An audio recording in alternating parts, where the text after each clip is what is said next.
Hey, it's Carrie. And Ashley. We welcome you to the Self-Care Cafe. We are both health professionals and moms and nature lovers and food lovers and love helping women get over dieting and just start living. We think that talking about bodies and perfect bodies and dieting is just boring. Did we put you to sleep there, Carrie? Yes. So if you are ready to ditch dieting and get to living and talk about more important things, then you are in the right place. We don't put shame and guilt on the menu here. You don't even have to tip us. Nope. Come hang with us. The advice is free. We want to have a bunch of girlfriends to just hang out with and get real with, and it's time to start living, ladies.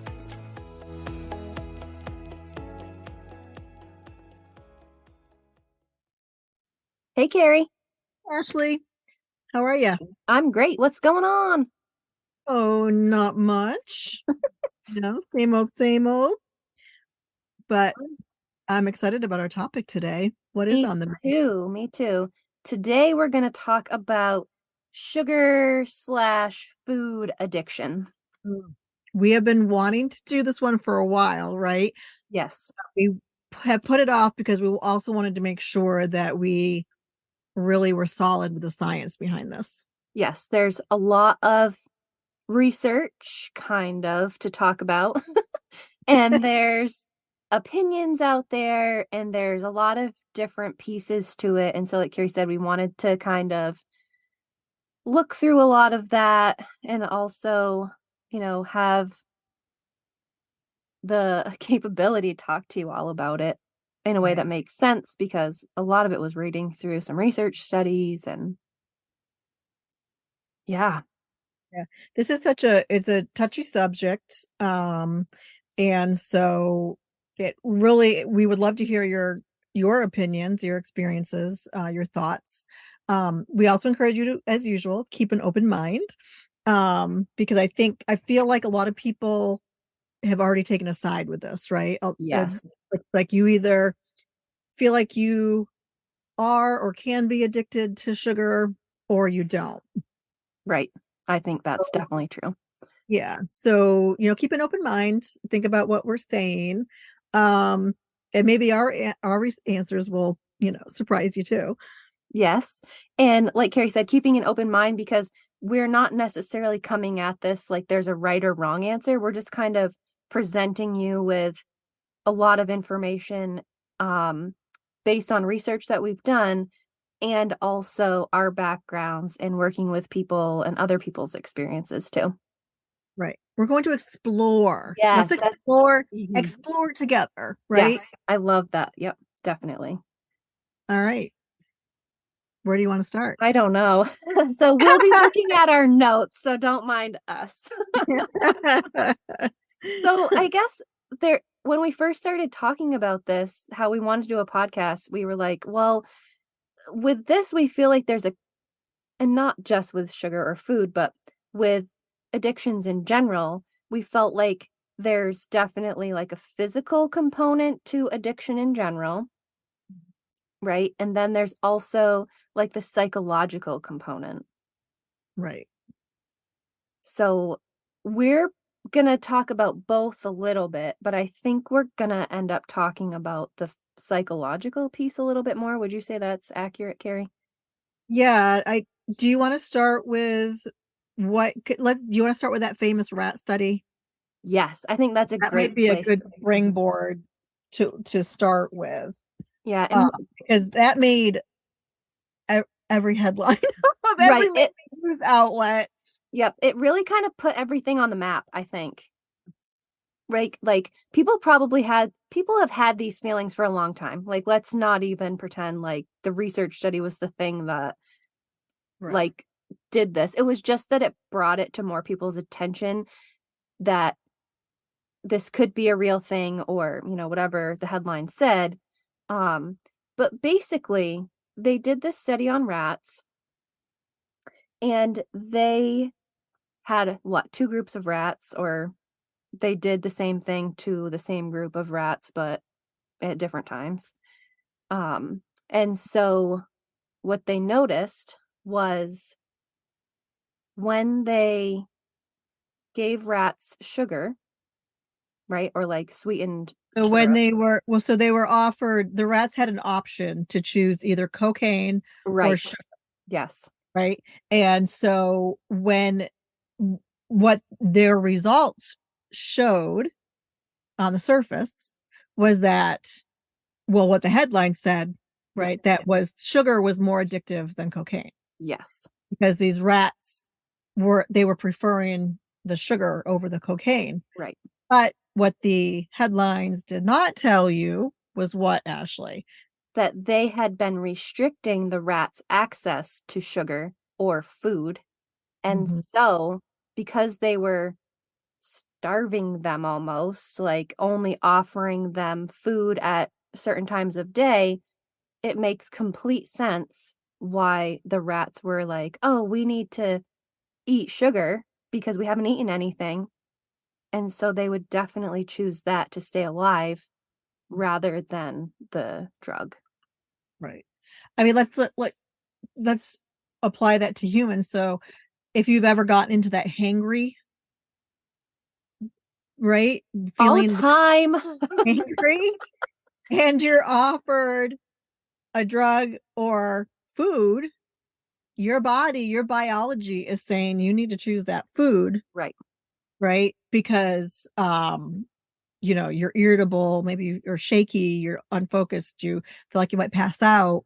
Um, Whatever it is, your body's like, no, that's what we need, right? Right. So, I mean, I don't know if rats get hangry. I don't know. But and it's not necessarily like the symptoms behind it. Like that's the symptoms are like our cues, right? Like our brain realizes, "Oh my gosh, we need fuel," because it's keeping like a running tally of how much fuel is in our body, right? So when it realizes it's like the gas tank gauge.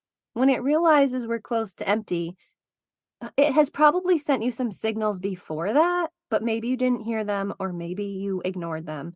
And then once it gets really close, maybe not exactly empty, right? Like that's not how our bodies work exactly. But, anyways, once it gets down there, it's like, okay, we better ramp these signals up so that you actually go find food. Mm. And so rats have the same type of, physiological survival mechanism. They just don't have necessarily like the same symptoms that we have. Right. Right. So while that study made all these headlines and the articles that you would see included, people with PhDs and MDs and so of course you're like, well, it must be true, right? Mm. It was really convincing. It was And very, I used to tell people that, hey, it's more when before I learned more about it, I jumped right onto that wagon. right. And And it's hard. And it's like we've talked about before on different episodes. You have to go back to the research to see some more information, like who's funding this. Some of the research I just found out recently is possibly funded by people that are pushing for sweetened beverage taxation, mm, which is really interesting. mhm. That is Um, and then other things are like, what's the whole study? So the headlines picked up the juicy bits of like the conclusion or results section, which there were more than just those few sentences, I'm sure. And they left out the part of how they got these results. right. Yeah. And that's the backstory in any study is really important to know um what the conditions are that they're using, and all that good stuff. There's a lot more Right. to it Yep. than what the media tends to pull out from them. Definitely. And Carrie, I think you mentioned it last time, but looking at like, um, are these results able to be replicated or duplicated Yes. Yep. across many different boards, right? right. Yeah, so keeping in mind that anything to do psychologically or physically, um pretty much you cannot prove with 100% certainty that anything, is a cause of something else. Right. Uh, that's why you do repeat studies, through the years, um, to make stronger associations. Right. And different types of research studies have different levels of like that strength you were just talking about. It's called validity in research. So, for example, X type of research study might have been done a certain way, and then this other one was done in a different way. And the one that was done in the different way had more of those stronger parameters to keep the science a little bit stronger, I guess. Is that a good way to explain it, do you think, Carrie? Yeah. Yeah. Yeah. It's like through the years, like we know that smoking is strongly correlated with heart disease, for example. Right. Right. Um, can you prove 100, you can't say it is a, you know, case closed shut Right. cause of heart disease, because there's all different kinds of different causes of it, Right. right? Like what we see is it's a risk factor for. There's a risk factor. Right. And that's a Yes. good way to put So, it. but a lot of even medical professionals use, it causes Right. cancer, right?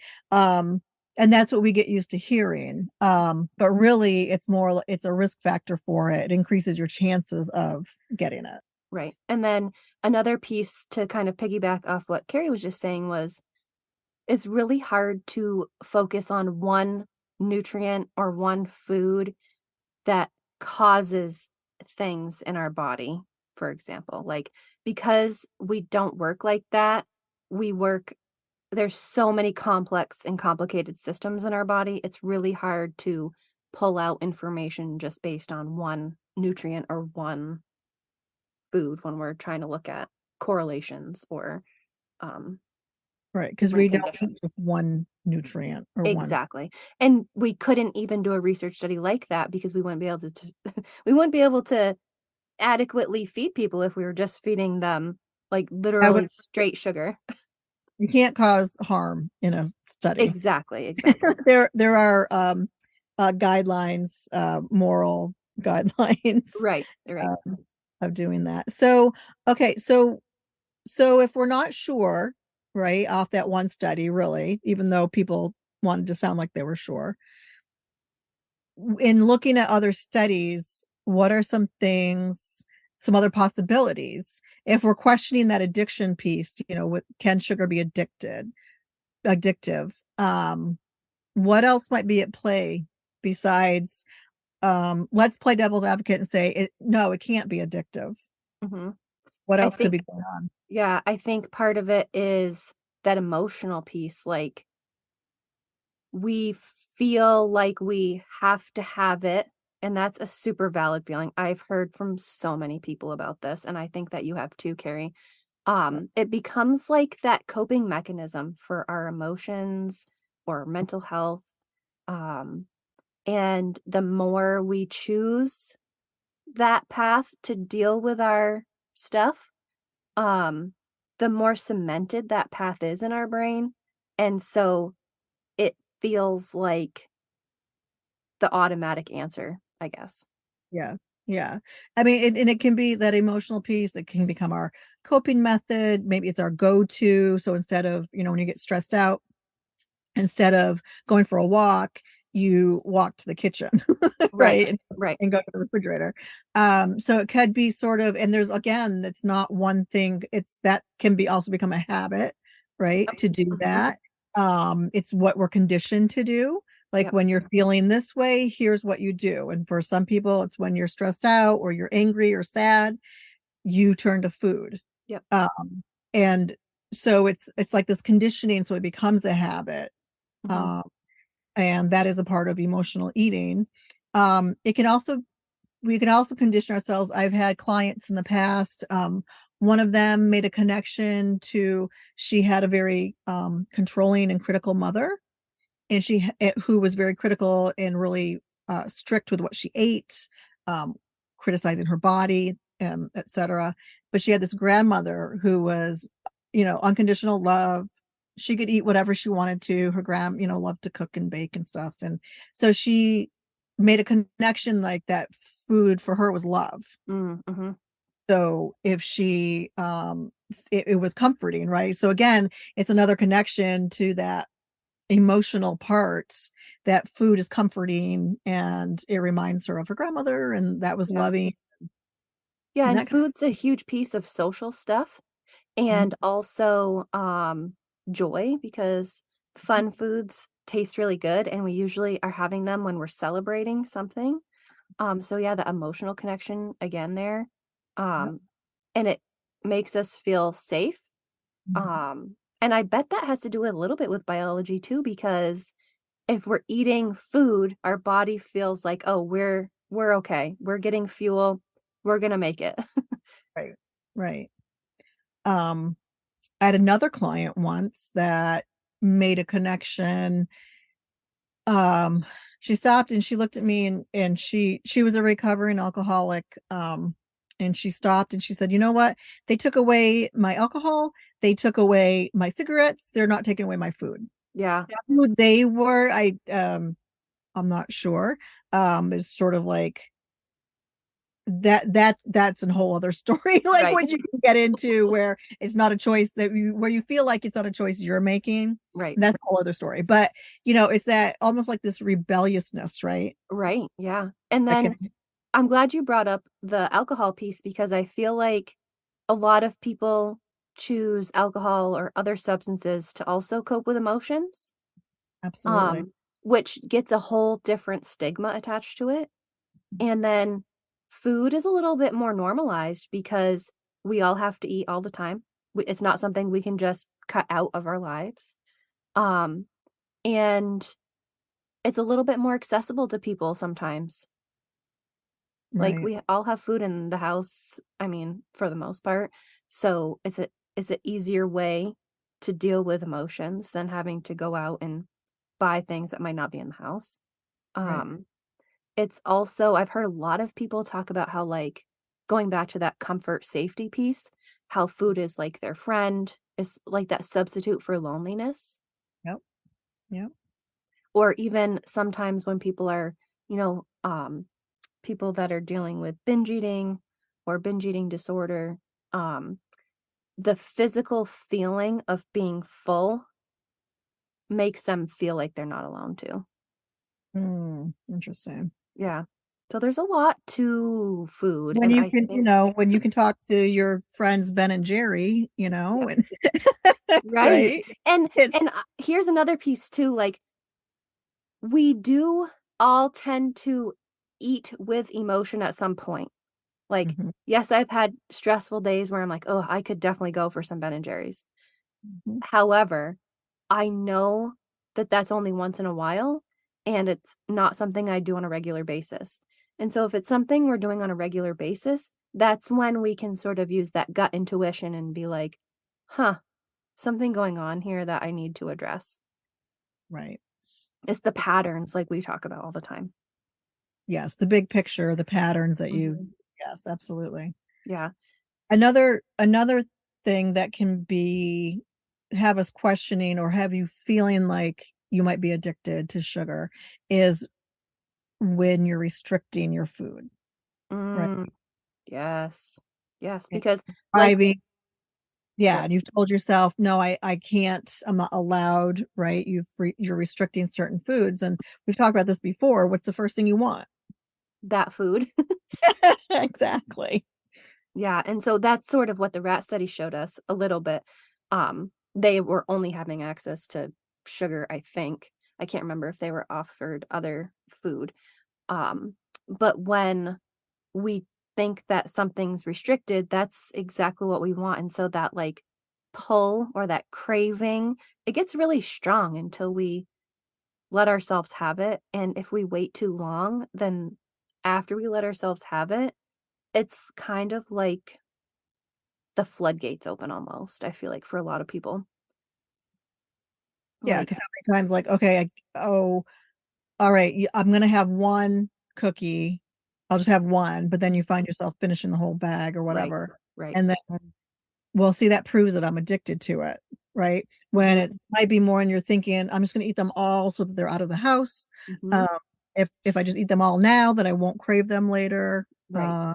Or I'll make myself sick, so I don't want them. Yep. Whatever it is, um, it's easy to say that, oh, I'm addicted to this because when if you take a deeper look into why you are engaging in that behavior, there could be a lot of different reasons. Right. Exactly. Exactly. Um, and so sort of along the same lines, like if we're not eating consistently in general, then we tend to crave sugary types of foods because our body again is sort of sensing that we haven't eaten enough, Mhm. and sugary types of foods are really quick, fast energy source for us. Right. Yeah, and So, same if you're not getting enough sleep, right? yep, Uh, because when we're dragging in energy, our brain is like, okay, we need some quick energy here. And what gives us quick energy? yeah, sugar and caffeine. Right.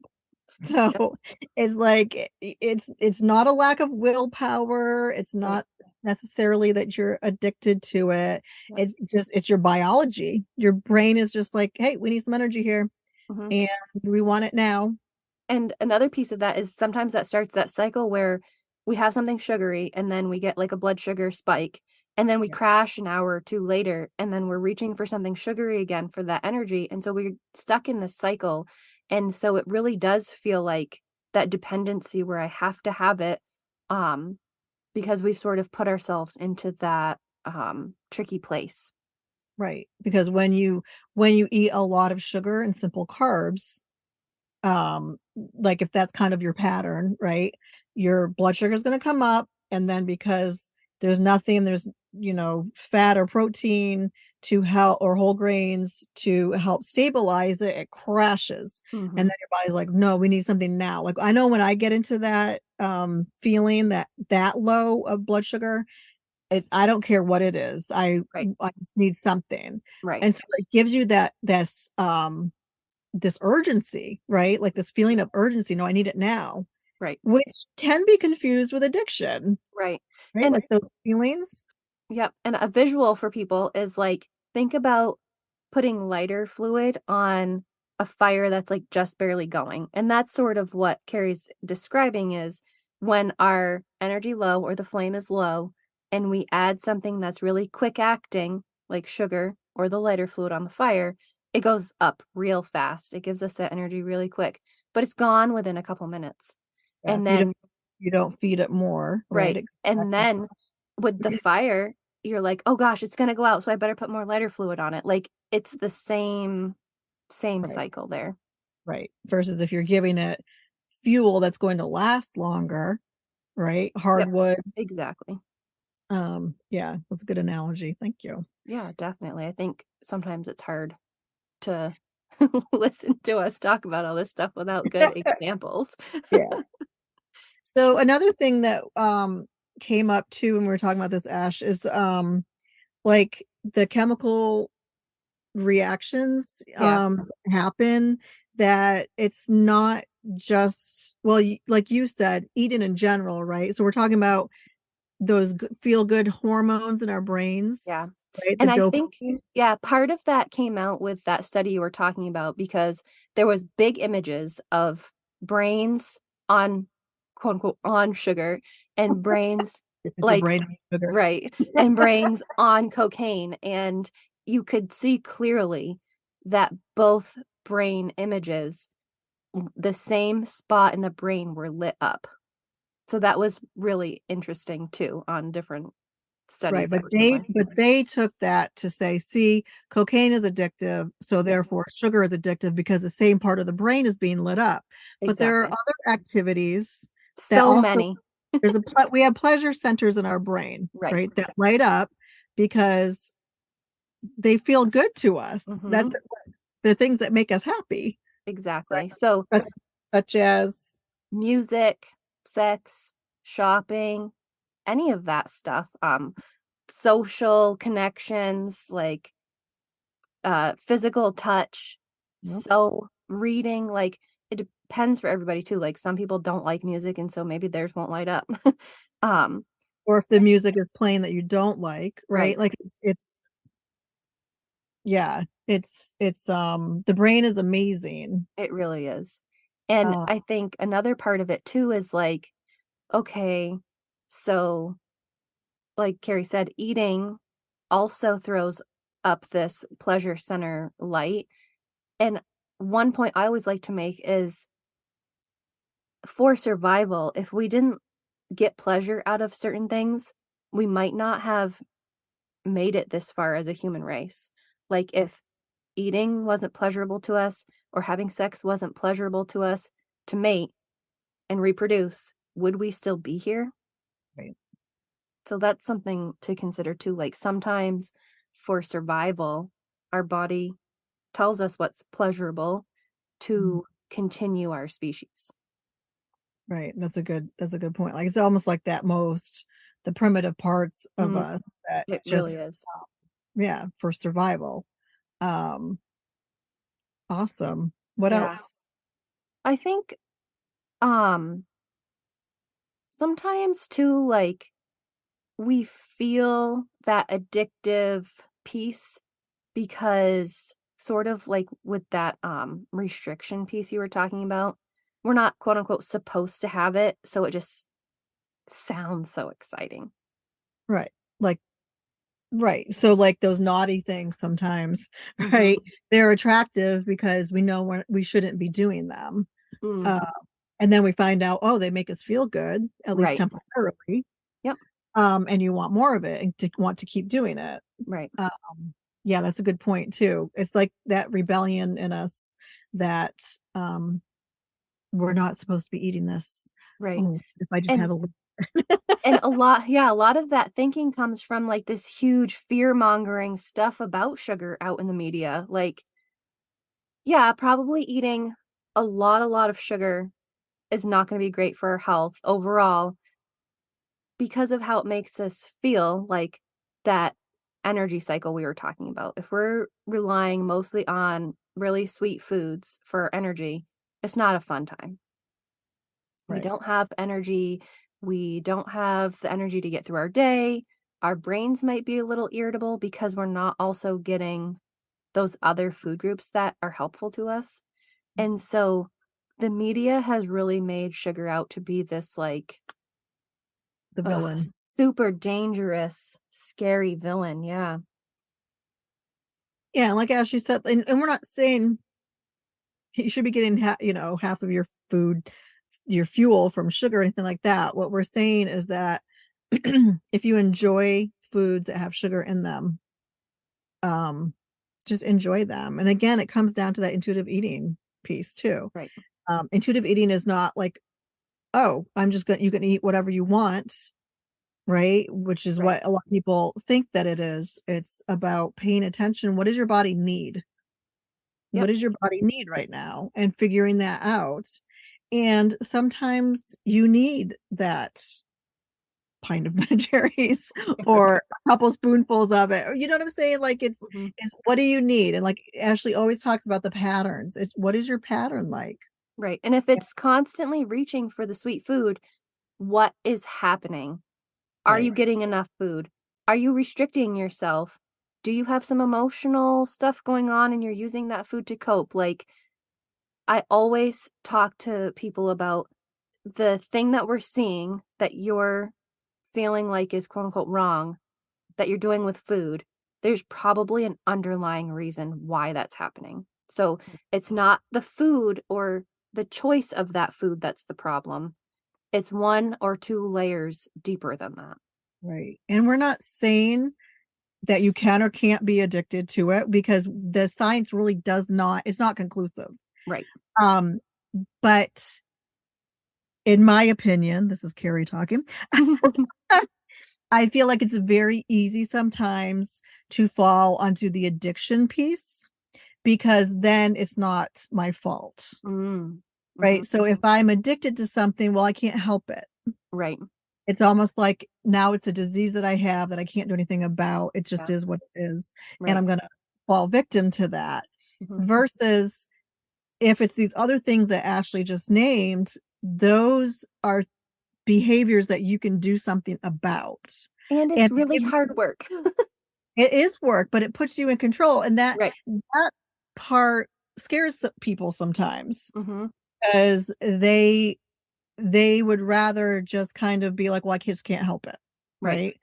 And but and if right or that is what it is. That's your choice to go that, it's all about mindset Yep. and figuring out what you can control in your Right. life, what you can't. Yeah, and if you're this far deep into feeling like the addiction piece is real for you, we're not saying your feelings are not valid either.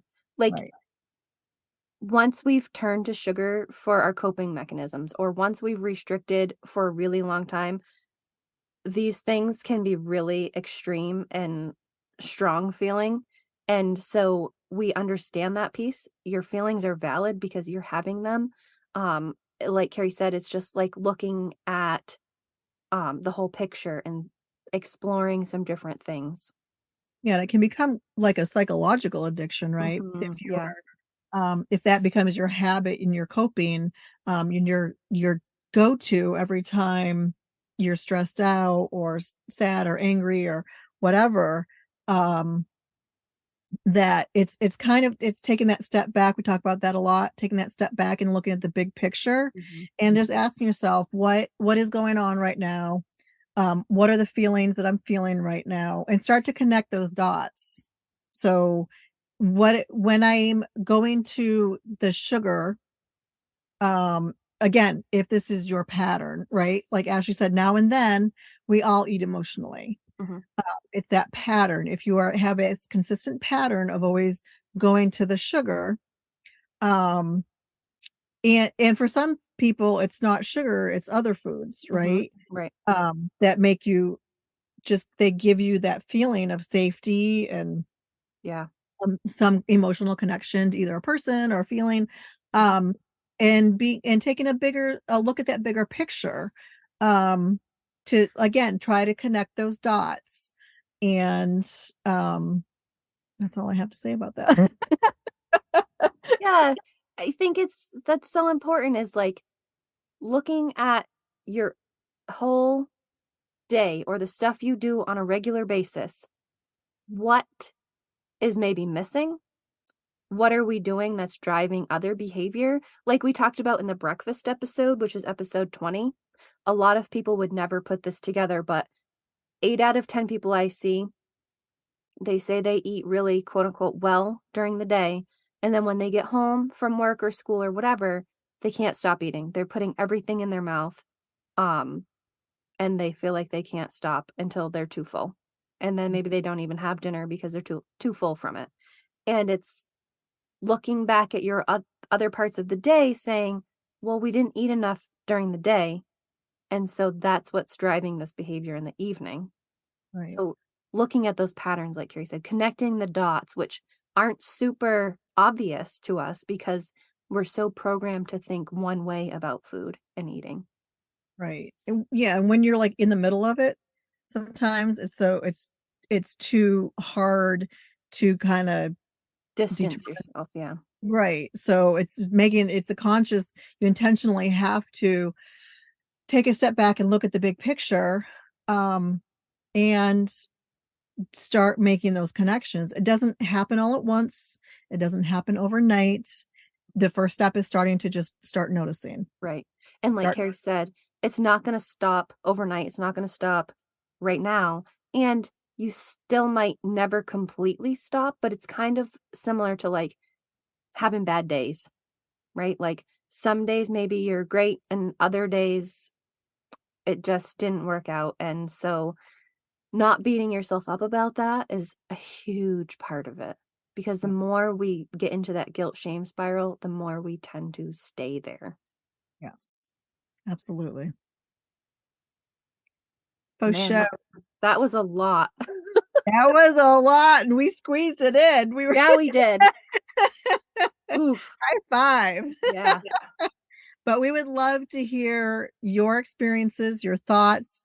There are no right or wrong responses to this. Like we Right. said, like the science doesn't, it is inconclusive.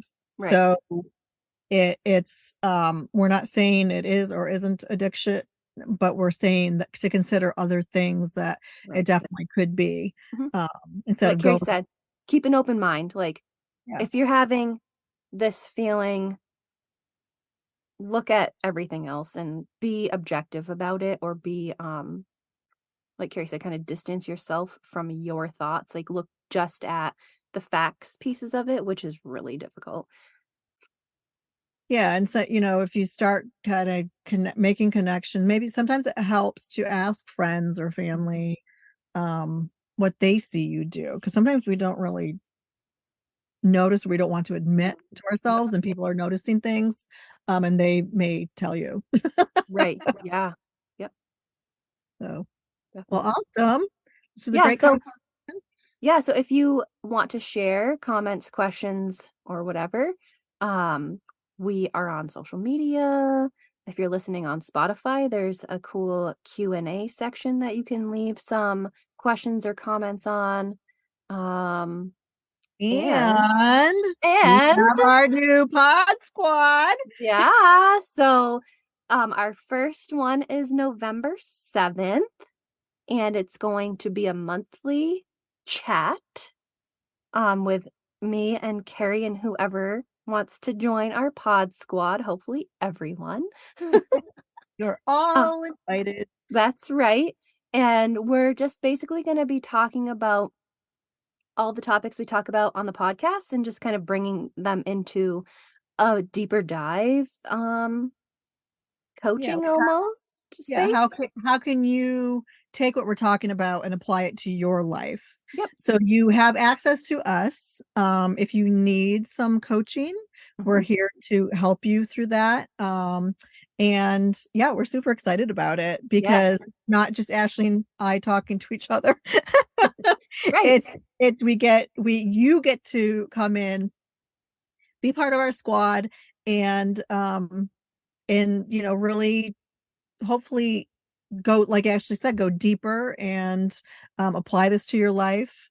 Mhm. Um, yeah, And make it's some connections too, because I feel like listening to us on the podcast or seeing our social media, it's really easy to almost feel like, well, they didn't talk about this, and I feel like I'm the only one that's dealing with this. And so coming into the Pod Squad group, I think would be a great way to see that other people are probably dealing with the same stuff. right. Yeah, because ultimately we all struggle on some level, this Exactly. more. Exactly. And they are not the Pod Squad episodes are not recorded or shared, so that to just make you feel safe in Hmm. talking about what you need to talk about. Exactly. Yep. So, Great. Well, we'll see you next time, I guess. see you next time. We love you, Love latte. you, latte.